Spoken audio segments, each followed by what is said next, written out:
एक गांव में मनोहर अपनी पत्नी नीलम और अपनी बुरी माँ के साथ रहता था। मनोहर की अपनी कोई जमीन नहीं थी और न ही कमाई का कोई स्थायी साधन। वह आसपास के गांवों में छोटे मोटे काम करके अपने परिवार का गुजारा करता था। एक दिन मनोहर की माँ ने पूछा, बेटा, आज दिन भर कैसा रहा? क्या कोई काम मिला? मनोहर ने जवाब दिया, हाँ माँ, आज पास के गांव में खेत में काम मिला था। थोड़ा सा पैसा कमाया, लेकिन यह रोज का नहीं है। सोच रहा हूँ कि कब तक ऐसे चलेगा। माँ ने कहा, तुम दिन भर इतनी मेहनत करते हो पर फिर भी कमाई पूरी नहीं होती। घर का खर्चा दिन प्रतिदिन बढ़ता जा रहा है। हम कब तक इस तरह जी पाएंगे बेटा? मनोहर ने तसल्ली देते हुए कहा, धैर्य रखो माँ, मेहनत कभी व्यर्थ नहीं जाती। ईमानदारी से कमाई गई रोटी में भगवान का आशीर्वाद होता है। जल्द ही सब कुछ अच्छा होगा। अगले दिन मनोहर काम की तलाश में निकल पड़ता है। मनोहर, आज तुम्हें किसी न किसी काम की तलाश करनी ही पड़ेगी। ऐसे आखिर कब तक चलेगा? एक दिन काम कर लिया और फिर 2 दिन इधर उधर काम की तलाश में भटकते रहे। मुझे कोई ऐसा काम तलाश करना होगा जिससे मेरे घर की रोजाना की जरूरतें पूरी हो सकें। वह सोचता है कि बड़ी बाजार चलता हूँ, वहाँ शायद काम मिल जाए। उसने जंगल वाला रास्ता अपनाया ताकि जल्दी पहुँच जाए। जब वह चल रहा था तो रास्ते में एक बंदर जमीन पर पड़ा हुआ दिखता है। ये जमीन पर कौन सा जानवर है? देखने से तो ये लग रहा है कि कोई बंदर है। आखिर इस बंदर को क्या हुआ जो यह जमीन पर इस हालत में गिरा हुआ है? मैं इसके पास जाकर देखता हूँ। जब मनोहर उसके पास जाता है तो वह बंदर घायल हालत में था। बंदर ने मदद की अनुरोध की, मेरी मदद करो, कोई मेरी मदद करो। मनोहर ने हैरत से पूछा, अरे तुम बोल सकते हो? ये कैसे संभव है? बंदर ने जवाब दिया, हाँ, मैं बोल सकता हूँ। मैं बंदर नहीं बल्कि एक देवता हूँ। मेरी एक गलती के कारण मुझे 1 महीने की सजा मिली और बंदर बनाकर इस दुनिया में भेजा गया। जब मैं इस जंगल में आया तो एक शेर मेरे पीछे लग गया। उसने काफी मेरा पीछा किया और मुझे जख्मी भी कर दिया। मैं बड़ी मुश्किल से अपनी जान बचाकर भागा और इस हालत में आकर यहाँ गिर गया। अच्छा, तो तुमने ऐसी कौन सी गलती कर दी जिसकी वजह से तुम्हें 1 महीने की सजा मिली और तुमको बंदर ही क्यों बनाकर भेजा गया? मैं एक पेड़ के नीचे ठंडी छांव में बैठा हुआ था कि उसी पेड़ के ऊपर कुछ बंदर आपस में उछल कूद कर रहे थे। अचानक एक बंदर ऊपर से नीचे गिरा और आकर मेरे ऊपर गिर गया। मुझे उस पर इतना गुस्सा आया कि मैंने उस बंदर की एक टांग तोड़ दी। जब यह बात सब देवताओं को पता चली तो उन्होंने फैसला किया कि वे मुझे बंदर बनाकर इस दुनिया में 1 महीने के लिए भेज देंगे और यही मेरी सजा है। जैसे ही 1 महीना पूरा हो जाएगा मैं देवता बन जाऊंगा और वापस अपनी दुनिया में चला जाऊंगा। यह तो तुमने बहुत गलत किया। एक बंदर की टांग तोड़ दी। तुमको ऐसा नहीं करना चाहिए था। हाँ, मुझे पता है।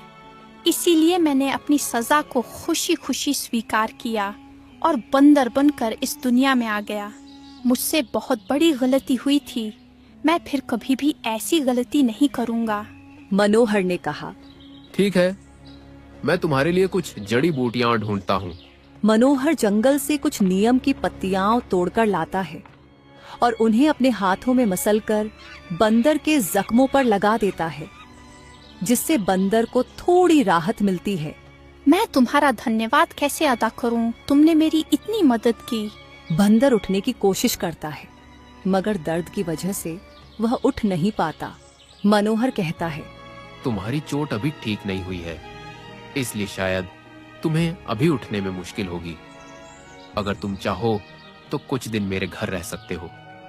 जब तुम्हारा घाव भर जाए तो तुम चले जाना। मनोहर की बात सुनकर बंदर बोला, नहीं, तुमने पहले ही मेरी बहुत मदद की है। मैं तुम पर बोझ नहीं बनना चाहता। इसमें बोझ वाली कोई बात नहीं है। तुम मेरे साथ मेरे घर रह सकते हो। मुझे कोई परेशानी नहीं होगी। देवता ने मनोहर की बात मानकर उसके साथ चलने का फैसला किया।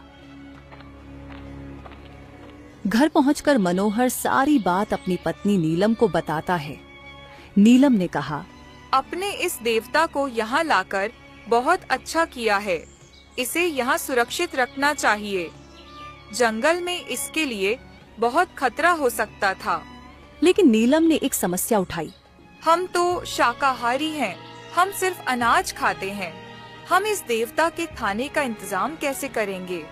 मनोहर ने तसल्ली दी। तुम फिक्र मत करो, मैंने इस देवता से पूछ लिया है कि वह क्या खाता है। वह शाकाहारी है और फल, सब्जियां और अनाज खाता है, वह भी हमारी तरह। यह तो बहुत अच्छी बात है। फिर नीलम ने देवता के सामने कुछ फल रख दिए और वह झटपट उन फलों को खा लेता है। चंद दिन ऐसे ही गुजर गए। मनोहर क्योंकि एक गरीब आदमी था, उसकी बीवी और वह एक दिन आपस में बात कर रहे थे। देखिए जी, हमारे हालात तो दिन ब दिन कमजोर होते जा रहे हैं। ऐसे ही चलता रहा तो हम भूख से मर जाएंगे। हमारे पास कुछ भी नहीं है। हम तो एक वक्त का खाना भी बड़ी मुश्किल से खाते हैं। हाँ नीलम, तुम ठीक कह रही हो। मैं जहाँ भी काम का पता करता हूँ, मुझे कोई काम नहीं देता। अगर मिल भी जाए तो एक दिन का काम मिलता है और अगले दिन फिर काम की तलाश में भटकता रहता हूँ, लेकिन मुझे काम नहीं मिलता। लेकिन हाँ, मैं काम का पता करूंगा। अगर भगवान ने चाहा तो हमारे हालात ठीक हो जाएंगे। यह हमारी परीक्षा है। वह देवता घर के बाहर खड़ा उनकी ये बातें सुन रहा था, लेकिन वह चुप रहा। और कुछ देर बाद जब वह घर में प्रवेश किया, अब वह ठीक हो चुका था। उसने मनोहर से कहा, मैं तुम्हारी मदद करना चाहता हूँ। अगर तुम सच में इस गरीबी से निजात पाना चाहते हो तो मैं तुम्हें अमीर होने का रास्ता दिखा सकता हूँ। मनोहर ने पूछा, भला वह कैसे होगा? क्या कोई ऐसा रास्ता है जिससे मैं अमीर हो सकूं और अपने घर के हालात ठीक कर सकूं?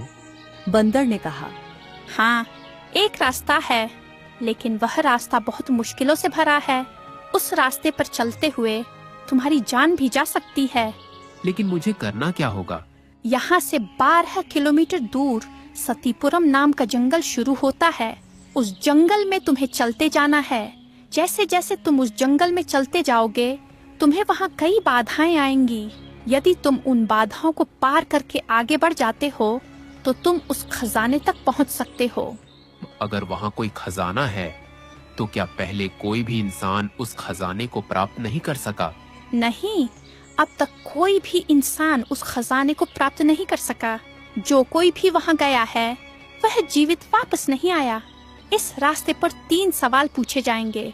अगर तुम उन तीनों सवालों के सही जवाब दे देते हो तो वह खजाना तुम्हें मिल जाएगा, और अगर तुम किसी एक का भी गलत जवाब देते हो तो तुम अपनी जान से हाथ धो बैठोगे। नहीं मनोहर, आप नहीं जाएंगे। हम ऐसे ही जी लेंगे। लेकिन मैं आपको इस मुश्किल रास्ते पर नहीं भेजूंगी। नीलम, मुझे जाना होगा। वैसे भी हम रोज मर मर के जी रहे हैं। अगर वह खजाना हमारे पास आ गया तो हमारी जिंदगी खुशियों से भर जाएगी। मैं कल ही उस खजाने के लिए निकलूंगा।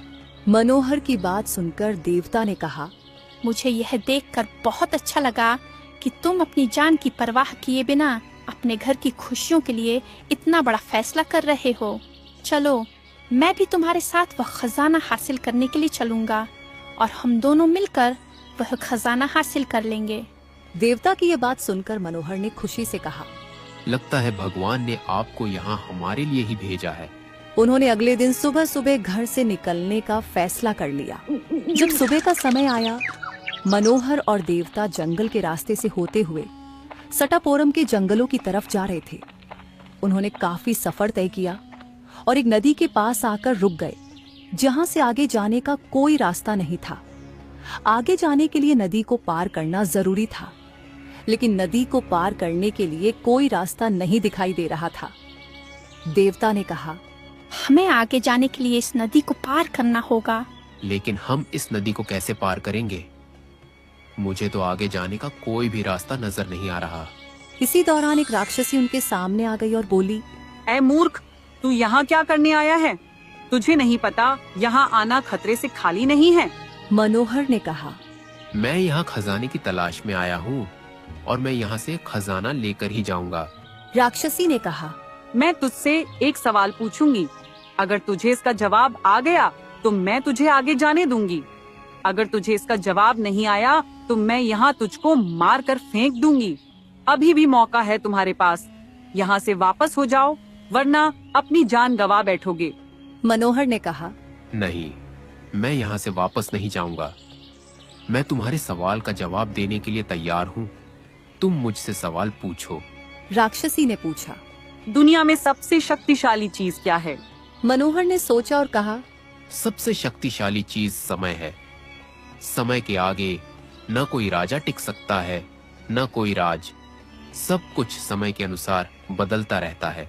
राक्षसी ने कहा, तुम सच में एक बुद्धिमान मनुष्य हो। मैं तुम्हारी नदी पार करने के लिए मदद करूंगी। उसने अपनी जादुई शक्ति से एक नाव प्रकट की और कहा, इस नाव में बैठकर तुम अब इससे आगे का सफर तय कर सकते हो। इतना कहकर वह राक्षसी वहां से गायब हो गई। मनोहर नाव में बैठकर आगे के सफर की तरफ चल पड़ा। सफर बहुत ही लंबा था। नाव से उतरकर मनोहर नदी के उस पार पहुंच जाता है और जंगलों के रास्ते होते हुए बढ़ता जाता है। मुझे लगता है कि रात काफी हो चुकी है। हमें यहाँ रात बितानी चाहिए। यात्रा अभी बहुत लंबी है और अगर हम पूरी रात भी चलते रहें तो भी हम वहाँ नहीं पहुँच पाएंगे। इसीलिए अच्छा होगा कि हम यहाँ आज की रात बिताएं और सुबह फिर से अपनी यात्रा शुरू करें। हाँ बिल्कुल, तुम ठीक कह रहे हो। मैं अभी थक चुका हूँ और यही सोच रहा था कि आज की रात कहीं गुजार लूं। हम रात तो यहाँ गुजार लेंगे, लेकिन यहाँ रात गुजारने के लिए कोई जगह भी तो होनी चाहिए। हाँ मनोहर, यह तो तुम ठीक कह रहे हो। हम यहाँ पर कोई जगह देख लेते हैं जहाँ पर हम रात गुजार सकें। वह दोनों काफी देर इधर उधर देखते रहे, लेकिन उन्हें रात गुजारने के लिए कोई ऐसी जगह नहीं मिली जहाँ वे रात गुजार सकें। आखिरकार उन्हें एक पेड़ मिला जिसकी शाखाएं बड़ी बड़ी थीं और उन्होंने आज की रात उसी पेड़ पर गुजारने का फैसला किया। दोनों एक एक शाखा पर सो गए।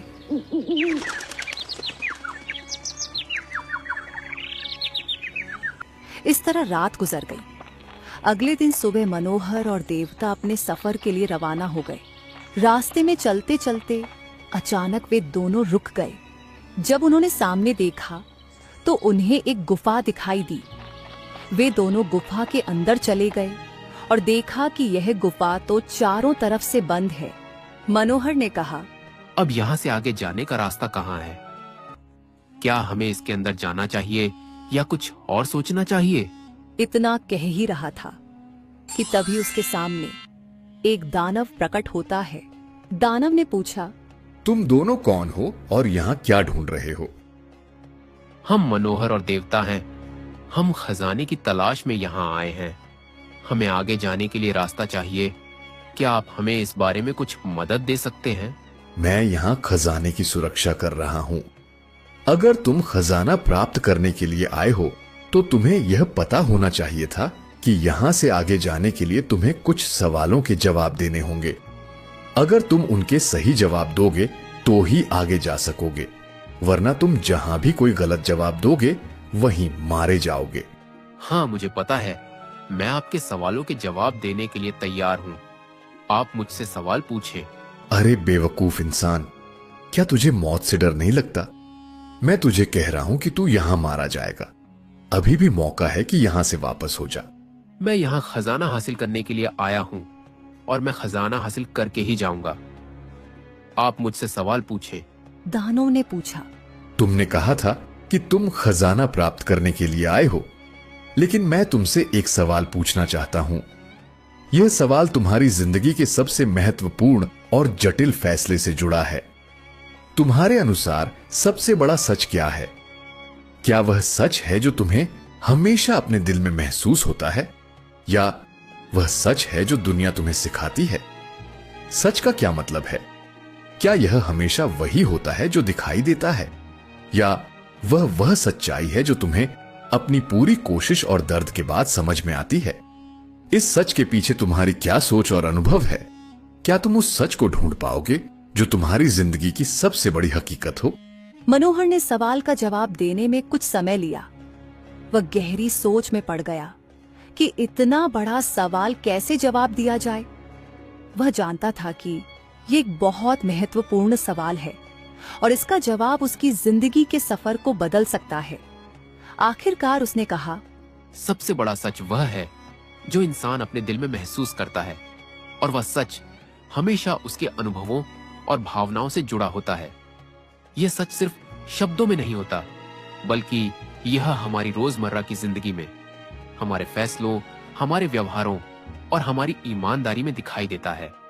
दुनिया की सभी सच्चाइयों से बड़ा सच वह है जो हम खुद हैं, जो हम अपने अंदर महसूस करते हैं और जो हम खुद को सच मानते हैं।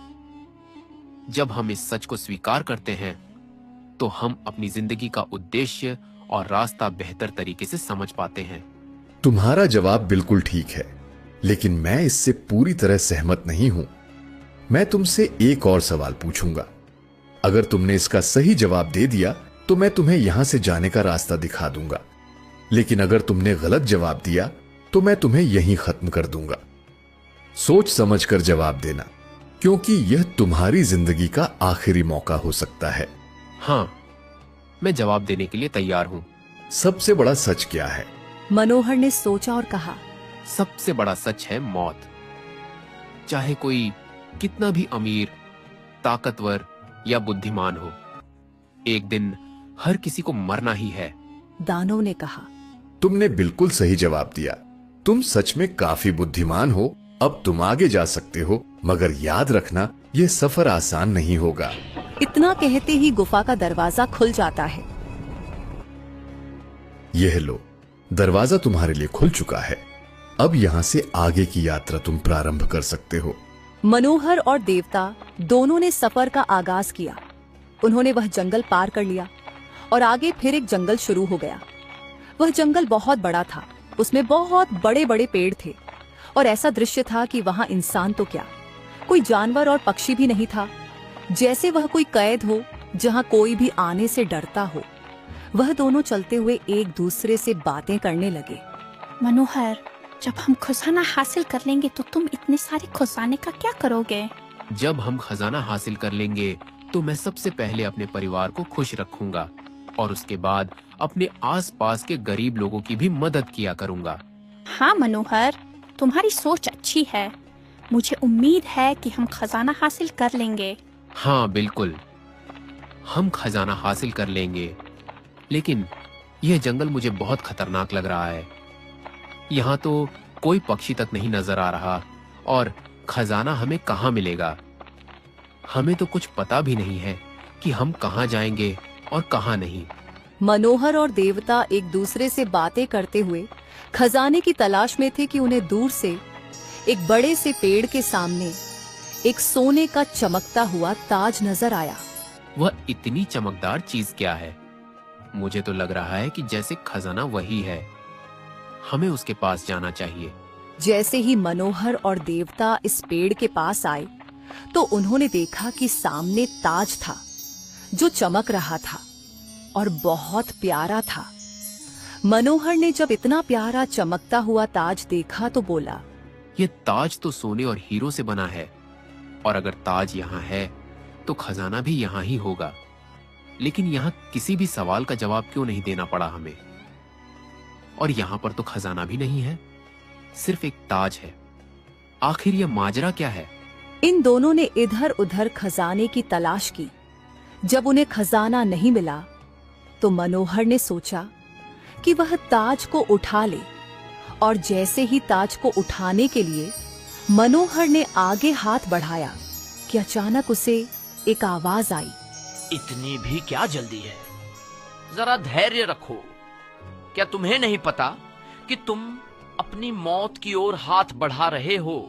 यह आवाज सुनकर वे बहुत डर गया और पीछे हट गया और बोला, कौन है यहाँ? सामने आओ।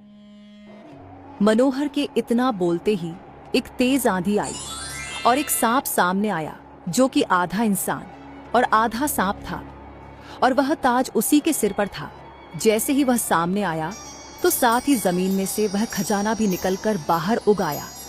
अब खजाना मनोहर के सामने था और खजाने के पीछे वह सांप खड़ा था।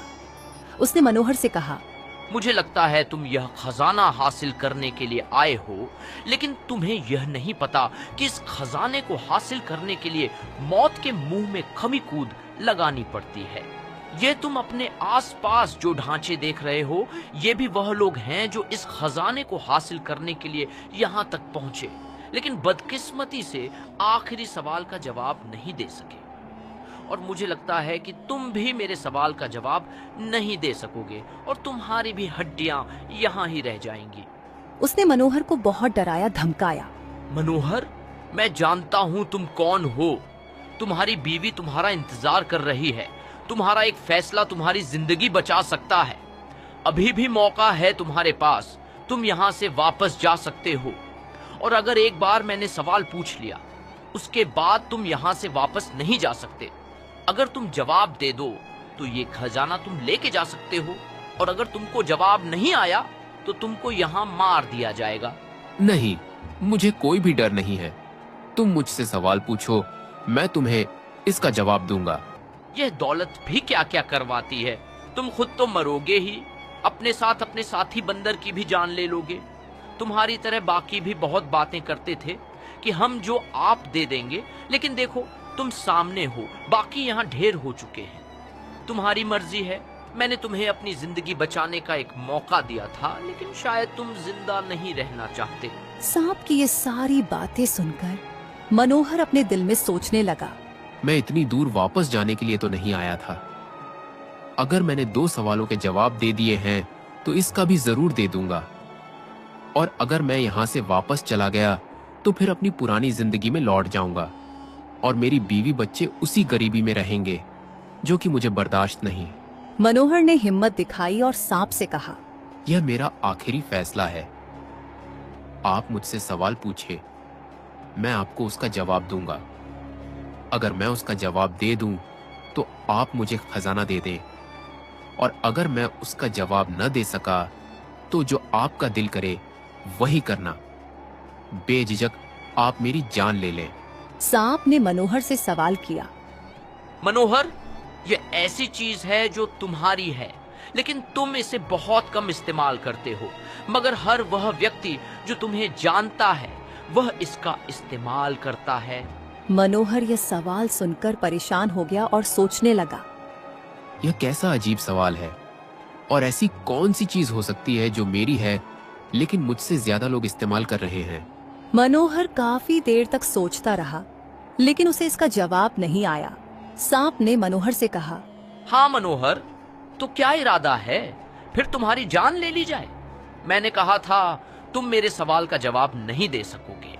ये सुनकर मनोहर बहुत डर गया और उसने सवाल पर फिर से गौर किया। मुझे सबसे ज्यादा मेरी पत्नी जानती है, और मेरी पत्नी मेरी ऐसी कौन सी चीज इस्तेमाल करती है जो मैं नहीं करता। वह अभी सोच ही रहा था कि उसे अपनी बीवी के वो बोल याद आ गए जिनमें वह मनोहर को रोक रही थी। नहीं मनोहर, आप नहीं जाएंगे, हम ऐसे ही जी लेंगे। नहीं मनोहर, नहीं मनोहर। मनोहर मेरा नाम है, वह नाम जो मेरा है, लेकिन सब इस्तेमाल करते हैं, लेकिन मैं बहुत कम इस्तेमाल करता हूँ। हाँ, यही है।